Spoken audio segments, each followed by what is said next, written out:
بسم اللہ الرحمن الرحیم۔ نہایت ہی محترم چیئرمین نظریہ پاکستان کونسل میاں جاوید صاحب، ہمارے پرانے رفیق کار، اور یہ کہنا چاہیے کہ اس ایوان کے اور اس نظریہ پاکستان کونسل کے روح و رواں ہیں، اور ابھی تک کم از کم اس کونسل کے مقاصد اور اہداف کی حد تک ماشاءاللہ وہ جوان ہیں بلکہ نوجوان ہیں۔ بہت ہی عزیز گوہر ملک صاحب، فیصل ملک صاحب، یہ دونوں بھائی اپنے عظیم والد زاہد ملک صاحب کی روایات کو، ان کے نظریے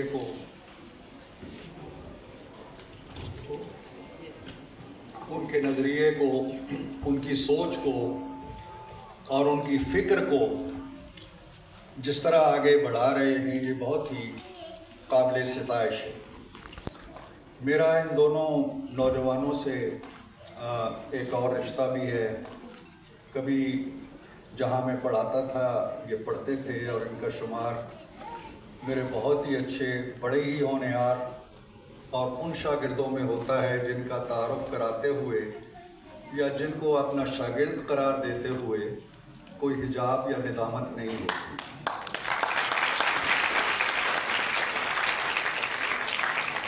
بلکہ یہ کہنا چاہیے کہ فخر محسوس ہوتا ہے۔ میں جب بھی یہاں آتا ہوں اور اکثر آتا ہوں، مجھے زاہد ملک صاحب کی بہت یاد آتی ہے۔ یہ ایوان، یہ ادارہ، اس ادارے کے اہداف، اس کے مقاصد، اس کے نظریے، اس کی انتظام کاری، ان ساری چیزوں میں انہوں نے بہت ذاتی لگن کے ساتھ، ذاتی دلچسپی کے ساتھ، بڑی محنت اور ریاضت اور مشقت کے ساتھ اس ادارے کو بنایا اور پروان چڑھایا، اور بغیر کسی شخصی لالچ کے اور بغیر کسی ذاتی مفاد کے۔ میرے دل میں ان کی بہت قدر و منزلت ہے۔ میں انہیں اپنے دوستوں میں شمار کرتا ہوں، اور ابھی فیصل نے ذکر کیا جب وہ بہت زیادہ علیل تھے تو میں انہیں ملنے بھی گیا ان کے دفتر میں۔ غالباً گوہر وہاں موجود تھے، شاید وہ میری آخری ملاقات تھی چند دن پہلے ان کی وفات سے۔ اللہ تعالیٰ ان کے درجات بلند کرے، ان کی مغفرت فرمائے، اور میں سمجھتا ہوں کہ یہ جو ایوان ہے اور یہ جو کونسل ہے، یہ ایصال ثواب کے لیے ایک مسلسل ایک ادارہ ہے جس کی سرگرمیاں، جس کی ایکٹیویٹیز ان کے لیے ایصال ثواب کا ذریعہ بنی رہے گی۔ آج کی تقریب میں خاص طور پہ مجھے یہ جو انڈر پریویلیجڈ بچے ہیں، بچیاں ہیں، انہوں نے جو ایونٹس پیش کیے، جو نغمے پیش کیے، مجھے بہت خوشی ہوئی۔ باغیچہ فاؤنڈیشن یا دوسرے جو ادارے ہیں جو ان بچوں کی دیکھ بھال کر رہے ہیں، نگہداشت کر رہے ہیں، ان کی نشو و نما کر رہے ہیں، میرا خیال ہے کہ وہ ہماری پوری سوسائٹی کی طرف سے، پورے معاشرے کی طرف سے ایک ذمہ داری پوری کر رہے ہیں۔ یہ ہم سب کی ذمہ داری ہے۔ تو میں ان اداروں کے منتظمین کو، ان بچوں کی دیکھ بھال کرنے والوں کو دعا بھی دیتا ہوں، اور میں سمجھتا ہوں کہ ان کا یہ کار خیر ایک بہت بڑا کام ہے، جو ہمارا اجتماعی کام ہے، لیکن وہ فرض کفایہ ہی کہہ لیں، وہ ہم سب کی طرف سے اپنی ذمہ داریاں پوری کر رہے ہیں۔ ان کو بہت شاباش۔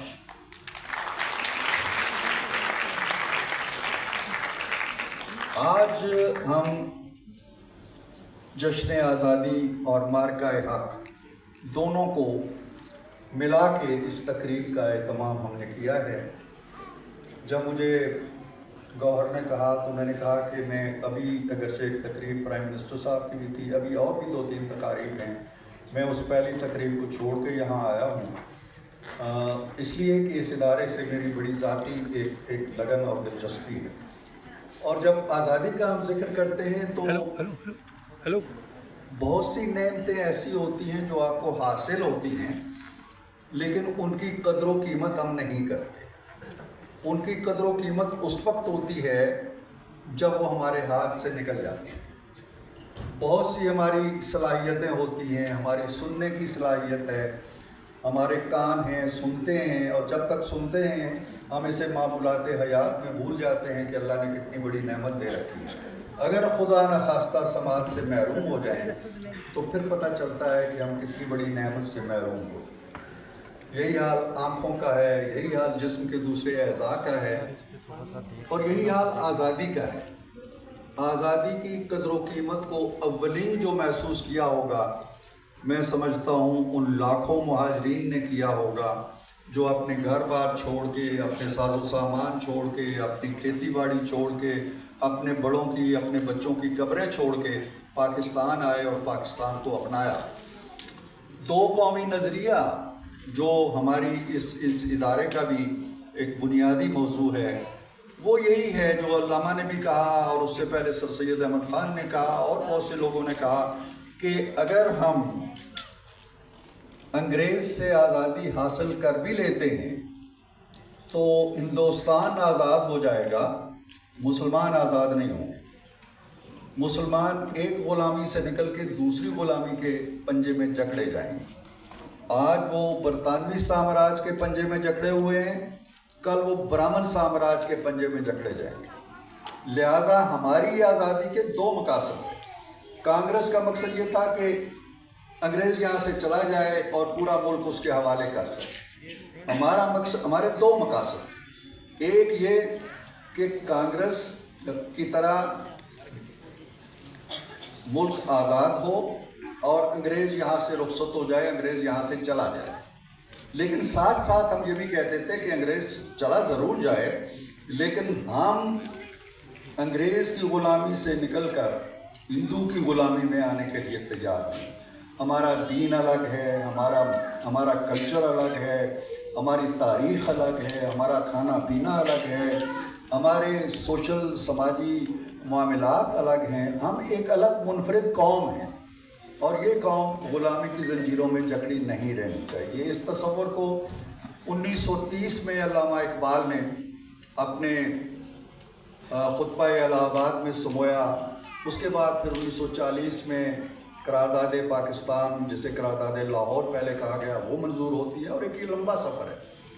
لیکن اس سفر میں جو خاص طور پہ ہمارے بچے بیٹھے ہوئے ہیں، نوجوان بیٹھے ہوئے ہیں، خوشی ہوتی ہے کہ اس طرح کی تقاریب میں وہ آتے ہیں. ان کے لیے میں کہنا چاہتا ہوں کہ اس جنگ آزادی میں ایک پہلو کو جو قائد اعظم محمد علی جناح کی شخصیت کا پہلو ہے وہ ضرور سامنے رکھا کریں. پہلی بات تو یہ ہے کہ بڑے بڑے مارکے، آزادی حاصل کرنا انگریز سے اور ہندو سامراج سے کوئی معمولی بات نہیں تھی، کوئی چھوٹی بات نہیں تھی، کوئی ایسی بات نہیں تھی کہ جس کو ہم نے کہا اور وہ ہو گئی، ایسی نہیں تھی. بڑی جد و جہد ہوئی. لیکن آپ دیکھیں گے کہ قائد اعظم نے یہ مارکا دو سامراجوں کو شکست دینے کا مارکا، تاریخ کو بدلنے کا مارکا، جغرافیے کو تبدیل کرنے کا مارکا، اس قوت کے بل بوتے پہ لڑا، اس قوت کے بل بوتے پہ لڑا.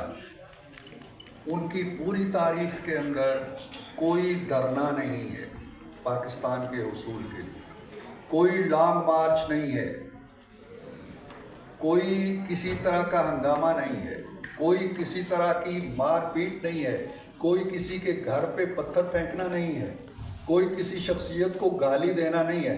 قائد اعظم کی پوری تقاریر اور پوری سیاسی زندگی کو دیکھ لیں، کہیں آپ کو گاندھی کے لیے یا نہرو کے لیے یا پٹیل کے لیے یا کسی بھی ہندو لیڈر کے لیے کوئی گالی نہیں ملے گی. قائد اعظم نے یہ، اور قائد اعظم کا ایک اور پہلو بھی یاد رکھیں، کبھی جیل میں نہیں گئے، ایک دن بھی نہیں گئے. تو یہ مارکا کس طرح لڑا؟ یہ مارکا لڑا اپنے کردار کی بدولت،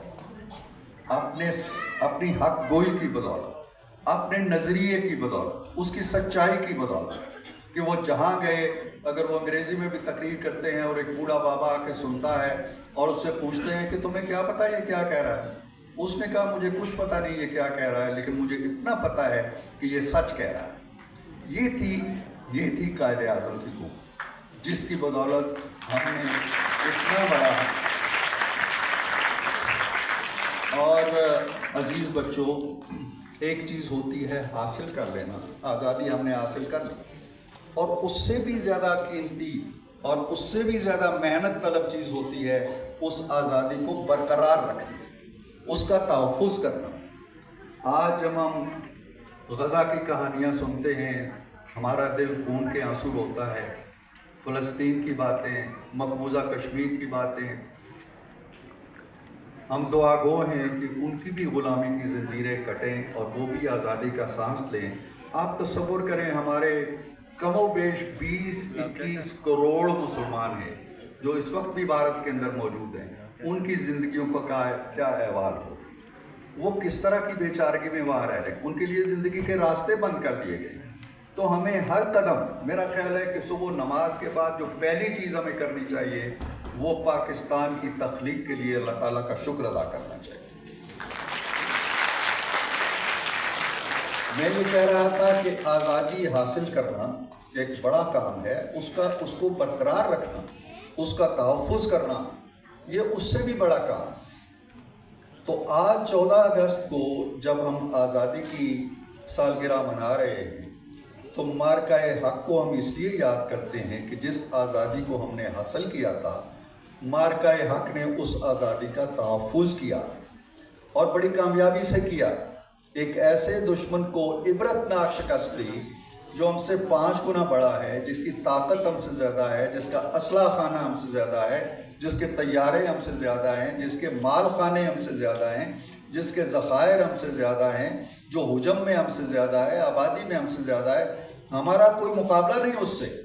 ہم نے قوت ایمانی کی بدولت، اپنے جانبازوں کی بدولت، اپنے غازیوں کی بدولت اس کا مقابلہ کیا۔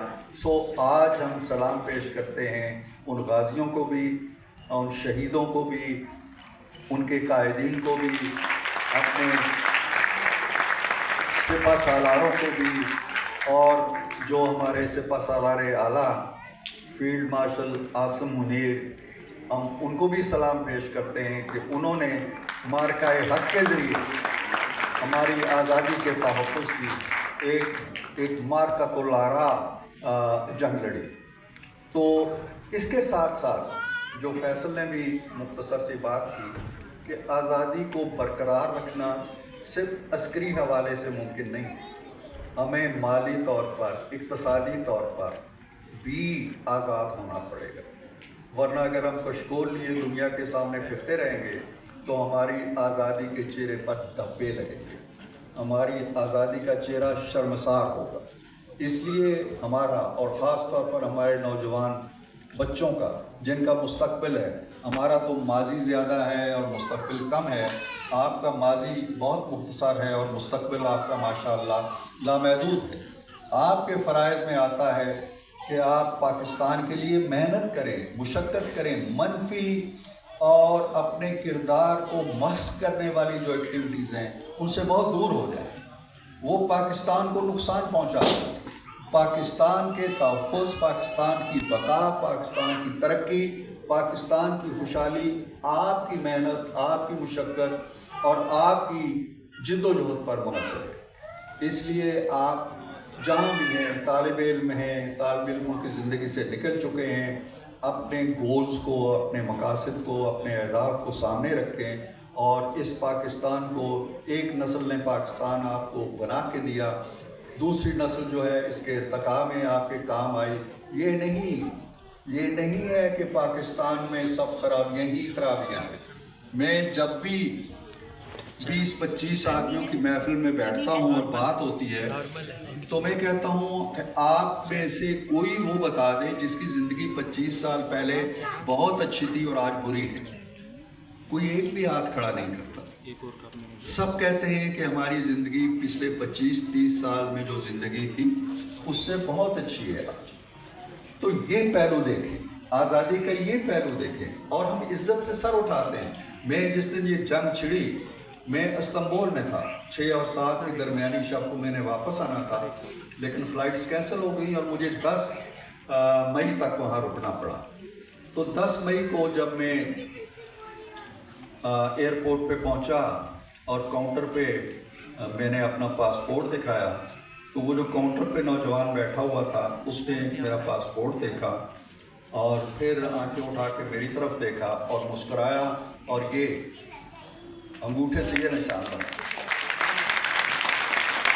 یہ وہ پاکستان تھا جس نے 10 مئی کو جنم لیا. یہ وہ پاکستان تھا جس کو اب آگے لے کے چلنا ہے. پاکستان آج وہاں نہیں ہے جہاں 10 مئی سے پہلے تھا. میں یہ آپ کو یقین دلاتا ہوں, بین الاقوامی برادری کے اندر آپ جا کے دیکھ لیں, آپ پاکستان کے اندر دیکھ لیں, یہاں جو ہمارے امبیسڈرز بیٹھے ہیں, سفارتکار بیٹھے ہیں, ان سے مل کے دیکھ لیں, ہر جگہ آپ کو محسوس ہوگا کہ وہ پاکستان یہ نہیں ہے, یہ پاکستان آگے چلا گیا. اور میں دوسری بات بھی بتا دوں کہ بھارت آپ سے 5 گنا بڑا صحیح, اس کے اسلحہ خانے 10 گنا بڑا صحیح, اس کے سفارتکار بڑے متحرک صحیح, لیکن آپ کے قد کاٹ کے سامنے وہ بونوں کی طرح بیٹھا. یہ ہے مارکہ حق, اور اس مارکہ حق کو مجھے 1000 اختلاف کسی سے ہو سکتے ہیں, لیکن جو میرے گھر کی فصیلوں کی حفاظت کرتا ہے, جو میرے گھر کی فصیلوں کے اوپر کھڑا ہو کے میری دشمن کی طرف آنکھوں میں آنکھیں ڈال کے دیکھتا ہے, میرے بچوں کا تحفظ کرتا ہے, میرے آنے والی نسلوں کا تحفظ کرتا ہے, میرے 1000 اختلاف کے باوجود وہ میرے سر کا تاج ہے. اس لیے کہ آج کی دنیا میں آپ کی سلامتی, فیصل نے مئی 1998 کا بھی ذکر کیا, 28 مئی مجھے وہ دن یاد ہے. میں پریزیڈنٹ ہاؤس میں تھا جب وزیر اعظم نواز شریف تشریف, یہ کہا جاتا ہے جی کہ ان فلاں نے کہہ دیا تو انہوں نے اس لیے دھماکے کیے, انہوں نے دھماکہ, وہ باہر کے دورے پہ تھے جب انڈیا نے دھماکے کیے. دوسرے دن وہ واپس آئے اور وہ سیدھے پریزیڈنسی آئے. صدر رفیق تارڑ مرحوم سے ان کی ملاقات ہوئی. جب وہ ملاقات کر کے چلے گئے, 28 مئی سے بہت پہلے کی میں بات کر رہا ہوں, کم از کم 2 ہفتے پہلے کی بات کر رہا ہوں, تو میں نے تارڑ صاحب سے پوچھا جا کے, میرے ساتھ ان کی اچھی صدر مملکت ضرور تھے لیکن اچھی گپ شپ ہوتی تھی, تو میں نے کہا سر کیا بات طے ہوئی؟ تو انہوں نے بڑی رازداری سے مجھے کہا کہ طے یہ ہوا ہے کہ ہم نے دھماکے کرنے ہیں اور اس کا حکم دے دیا ہے. یہ 28 مئی سے بہت پہلے کی میں بات کر رہا ہوں. بڑا دباؤ آیا, آج کہتے ہیں جی کہ یہ سائفر ہے تو یہ ہو گیا تو حکومت پلٹ گئی. جتنا دباؤ نواز شریف پہ آیا اتنا دباؤ شاید ہی پاکستان کی کسی دوسرے لیڈر پہ آیا ہو. دنیا کا کون سا ملک تھا جس نے دھمکایا نہیں, پھر لالچ نہیں دیا, اربوں ڈالر کی مدد کی, اس نے کہا نہیں, میں نے وہ کرنا ہے جو میری قوم چاہتی ہے, جو میرے عوام چاہتے ہیں, جو میرے پاکستان کا تقاضا ہے. اور اس فیصلے نے پھر مارکہ حق کی شکل لی. بھارت کو 28 مئی 1998 کے بعد پاکستان پہ کھلا حملہ کرنے کی ضرورت نہیں ہوئی, آج تک نہیں ہوئی, آج تک نہیں ہوئی. اس لیے کہ انہیں پتہ ہے کہ پاکستان ایک ایٹمی اور جوہری قوت ہے اور ہم اس کے ساتھ چھیڑ چھاڑ نہیں کر سکتے. اس نے تھوڑی سی چھیڑ چھاڑ کی کوشش کی ہے اور اس کا نتیجہ جو اس کو ملا ہے, میرا خیال ہے کہ اس کی نسلیں بہت دیر تک جا رہی ہیں. تو آپ سب کو آزادی مبارک ہو, مارکہ حق مبارک ہو. میں بہت شکر گزار ہوں اپنے گوہر صاحب کا, فیصل کا, میاں صاحب کا, جنہوں نے مجھے یہ موقع دیا یہاں آنے کا. اور میں ایک بار پھر ان بچوں کو جو پریویلیج یا لیس پریویلیج یا کسی وجہ سے چھوٹی موٹی معذوری کا شکار ہیں, ان کی نگہبانی کرنے والوں کو میں ایک بار پھر بہت دعا بھی دیتا ہوں, شاباش بھی دیتا ہوں. اور جو ہماری طرف سے حکومت کی طرف سے اگر انہیں کسی طرح کی سرپرستی اور مدد کی ضرورت ہو تو وہ گوہر صاحب سے رابطہ کریں. گوہر کا مجھ سے رابطہ رہتا ہے تو انشاءاللہ ہم اس کی بھی بھرپور مدد کریں. بہت شکریہ.